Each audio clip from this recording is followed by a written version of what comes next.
Today I want to talk about the Masterlock number 570. This one is similar to the 575, but the 575 is brass body. This is a 5-pin pin tumbler lock. It's non-guttable, and Masterlock gives it a 5 out of 10 rating. I want to talk to you about exactly what's inside of it, how it turned me into a giant liar, and then I'm going to show you how to pick it. Let's get started.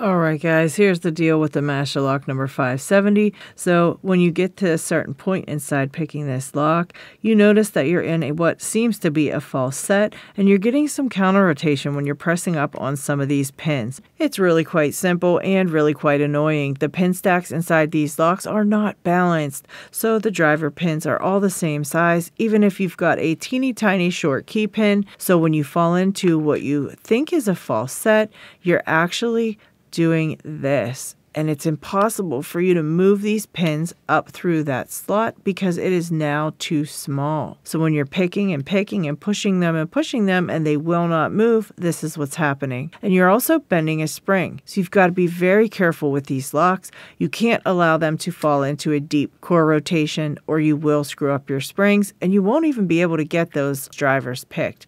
You've got to maintain that tension manually. It is a very tough thing to do, to be able to balance that tension in order to get that driver pin up without oversetting the key pin, of course, and without bending those springs. All right guys, so I'm going to be using topic keyway tension. I'm going to use the small end of the tensioner, and I'm going to put it right in the top there, trying not to hit that first pin at all.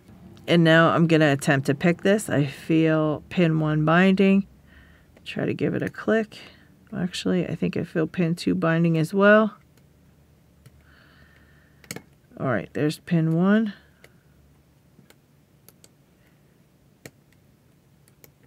And I don't know, now I feel some weirdness. Nothing wants to move. And now we know why nothing wants to move, because I've got a spring there at the shear line, and it's literally closing that gap too tightly, and now nothing will fit. They just won't fit. So I can sit here all day pushing on these, and all I'm going to be doing is smashing springs. So instead of doing that, I'm going to manually counter rotate the tension on this lock very slowly and gently until I can try to kind of get it to where things are still binding and they're still able to move, but they're not getting smashed, and hope that I can pick it. I mean, that's all you can really do, because if you do press all the way on the core, and turn the core the entire way, you're going to just smash a bunch of springs. And I don't know how many are dropping below the shear line, but I definitely know pin 2 is. And I suspect maybe that last pin as well. I could be wrong, but yeah.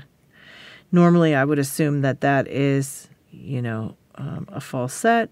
And now anytime I encounter any counter rotation, I just don't want to get that counter rotation because I know that there's a spring in the way. And if I'm pushing up on it and it's giving me counter rotation, that means that that spring is getting smushed a little bit. There we go.